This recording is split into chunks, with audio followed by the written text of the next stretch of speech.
Hello friend, welcome to Pinky health. आज मैं आपको बताने वाली हूँ कि आपके पीरियड अगर इनरेगुलर हैं, पीरियड बिल्कुल भी समय से नहीं आता है, तो आप किस तरीके से कंसीव कर सकती हैं। आपको पीरियड आने में बहुत ज़्यादा प्रॉब्लम होती है या फिर आपके पीरियड काफ़ी लेट आते हैं, बहुत ही टाइम से आते हैं, 30-40 दिन के बाद आते हैं। तो आज मैं आपको इसके बारे में बताने वाली हूँ। तो उससे पहले फ्रेंड, चैनल को सब्सक्राइब करके बेल नोटिफिकेशन ऑन कर दें, जिससे कि वीडियो की सारी अपडेट आपको मिलती रहे।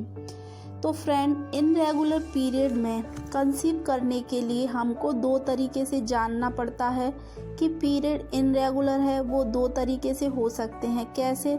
सबसे पहली चीज़ कि अगर आपका पीरियड इनरेगुलर है और वो दवा लेने पर ही आता है, अगर आप दवा नहीं लेते हैं तो आपको पीरियड नहीं आता है, तो इस चीज़ का समाधान ये है कि पीसीओडी थायराइड है, तो उसके लिए आपको डॉक्टर से मेडिसिन ज़रूर लेनी पड़ेगी।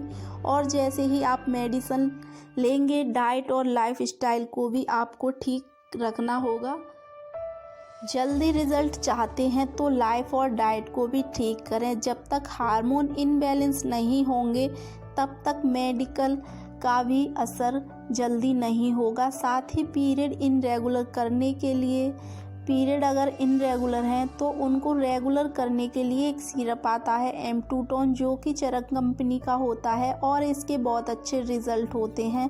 लिंक मैं आपको डिस्क्रिप्शन बॉक्स में दे दूंगी, तो आप वहां पर जाके इसको देख सकते हैं, तो जिससे कि आपको अच्छे से समझ में आ जाए। अब हम बात करते हैं कि आपका पीरियड बिना दवा के आता है लेकिन टाइम पर नहीं आता है। 30 दिन पे, कभी 35 दिन पे, तो कभी 40 दिन पे आता है। उसका कोई टाइम फिक्स नहीं है। इसका इलाज हम बिना दवा के कैसे कर सकते हैं, बस कुछ बातें आपको समझने की ज़रूरत है और उसके अकॉर्डिंग आप समझेंगी तो आप आराम से कंसीव कर सकेंगी। तो आइए जानते हैं कि वो क्या है। फ्रेंड, इसके लिए आपको, जिस भी महिला का पीरियड अनियमित आता है, तो उसको अपने पिछले 6 महीने की डेट याद रखनी चाहिए।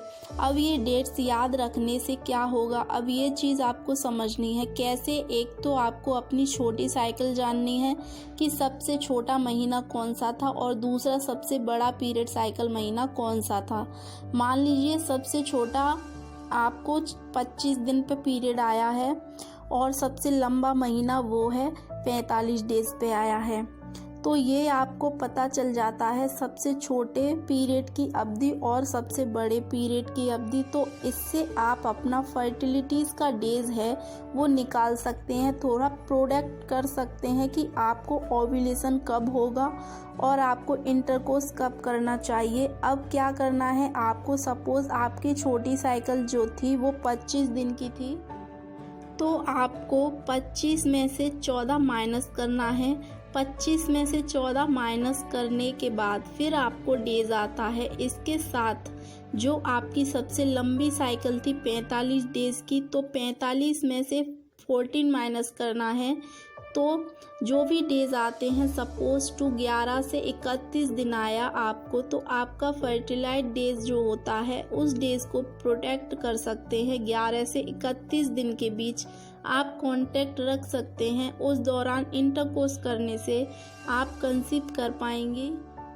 ऐसे ही छोटी साइकिल में से 25 में से 14 माइनस करेंगे तो 11 डेज से आपको इंटरकोर्स करना है। अगर आप अपनी पीरियड डेट को अच्छे से याद रखती हैं तो आप ये पता लगा सकती हैं कि आपका ओव्यूलेशन डे कब होने वाला है।